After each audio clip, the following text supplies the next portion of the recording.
자정이 넘은 시간 오피스텔로 들어가는 두 남녀. 평범한 연인과 다를 바가 없어 보입니다.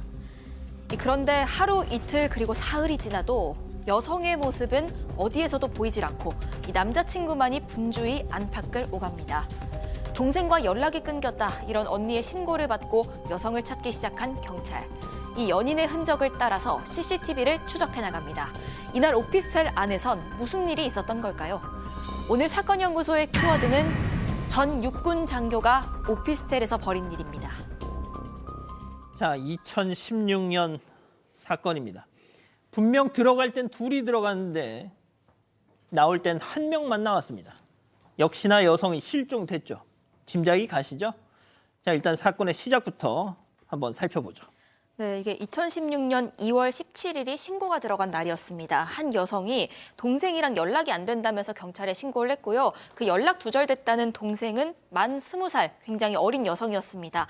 경기도 안양에서 당시 남자친구랑 동거 중이었습니다. 이 동거 중이라던 남자친구는 만 35살 이모 씨였고요.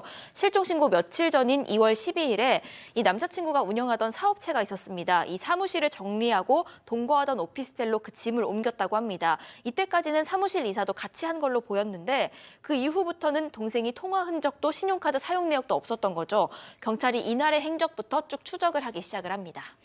자, 그러면 오피스텔 CCTV부터 확인해야 되지 않습니까? CCTV가 가장 중요한 또 가장 결정적 증거가 될 수 있기 때문에 CCTV를 확인해 보니까 12일입니다. 12일 자정이 좀 넘었을 때 두 사람이 이 엘리베이터 타는 모습이 이제 포착이 됐고요.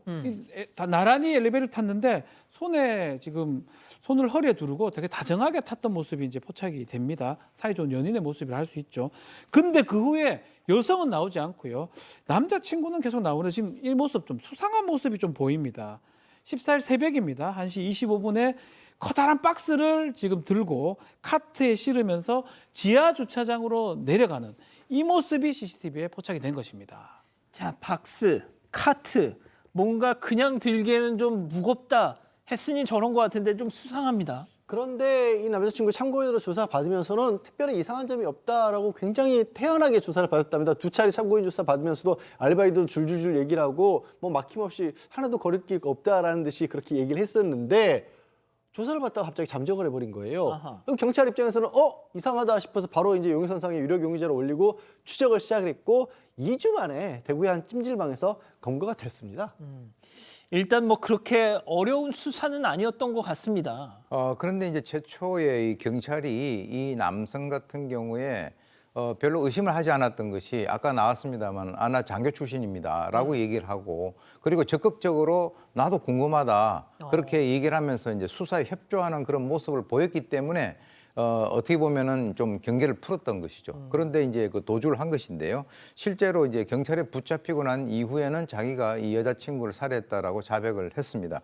그리고 이제 실제 엘리베이터에 있던 그 모습이 찍힌 바로 다음날 13일 오후에 오피스텔에서 피해자를 목졸라 살해하고 14일 날 새벽에 안매장을 했다라고 하는데 그럼 어디 안매장했느냐라고 하니까 경기도 광명시에 있는 한 외곽 마을 공터인데요. 실제는 그게 어디냐면 어느 음식점 주차장이었어요.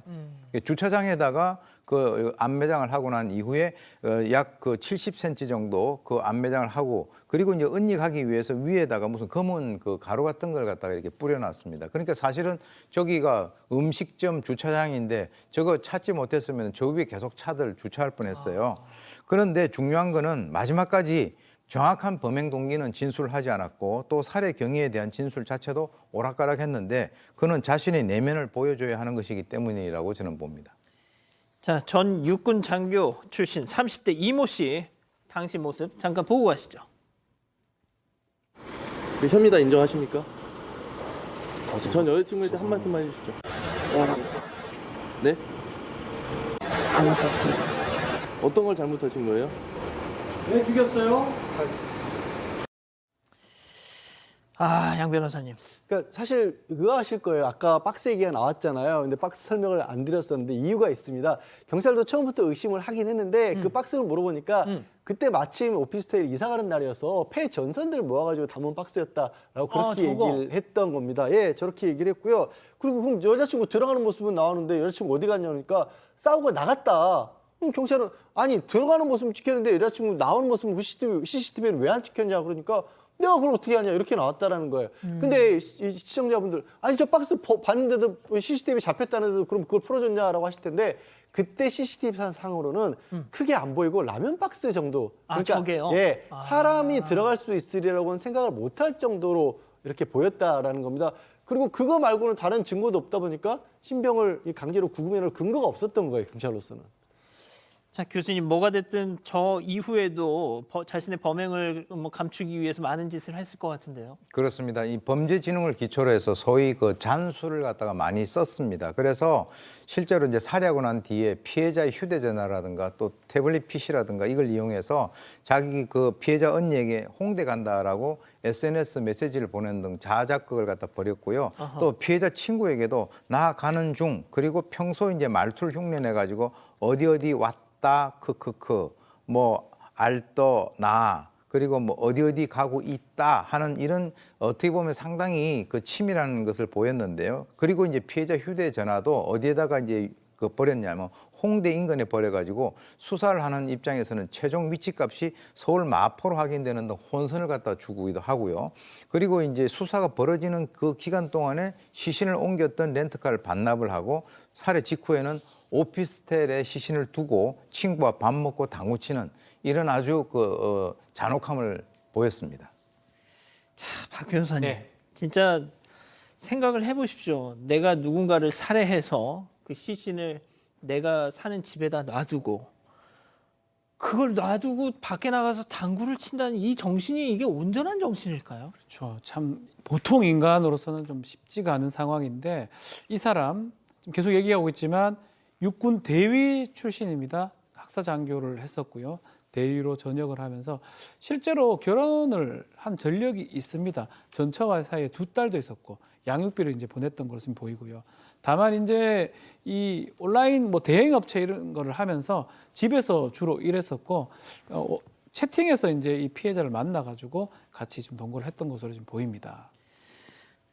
도대체 왜 저런 15살이나 어린 여자친구를 살해했답니까? 무슨 사실 억하심정에? 이 남성 같은 경우는 2딸까지 있는 그런 상황이었는데요. 예. 처음에 이제 시신이 발견되자 왜 그러면 살해했느냐라고 하니까 성관계를 하는 도중에 살해 의도 없이 목을 졸랐는데 잠시 뒤에 보니까 숨져 있었다라고 얘기를 하니까 경찰의 입장에서는 이 신빙성이 상당히 떨어진다라고 해서 지속적으로 이제 범행 동기를 추궁했죠. 그랬더니 뭐 성격 문제 때문에 다투다가 화를 참지 못해서 살해했다 이렇게 얘기를 했고요. 또 본인이 이제 경제적인 이유로 이 그 여성과 평소에 많이 다퉈왔다는데 이 사무실 빼고 난 뒤에 보증금이 없어서 함께 살고 있던 그 오피스텔을 사무실로 이용하기로 하니까 그날도 이 15살 아래인 이 피해자가 자신의 경제적 무능을 탓하면서 뭐라고 욕을 했다는 거예요. 근데 이 내용 역시 신빙성이 있는지는 이 진실이라고 우리가 단정하기는 어렵습니다. 왜 그러냐면 피해자가 사망한 상태이기 때문에. 그래서 집을 나간다고 해서 화가 나서 살해를 했다라고 얘기를 하고 자신을 향해서 욕설을 하고 침을 뱉어서 순간적으로 화를 참지 못해서 범행을 했다라고 얘기를 하는데 사실은 죽은 자는 말이 없는 법이죠. 자, 양 변호사님.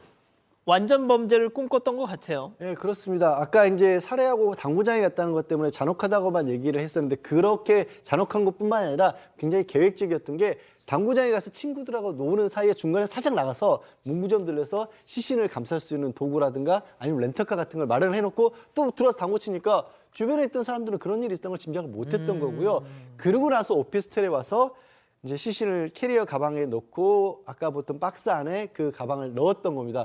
그렇게 렌트카에 시신을 담아서 광명쪽으로 가다가 이 시신을 유기할 장소를 찾았는데 마침 비가 와서 차가 구덩이에 빠져서 움직이기가 좀 어려운 상황에 놓였다는 거니까 그냥 그 자리에다가 이 시신을 묻었다는 거고요.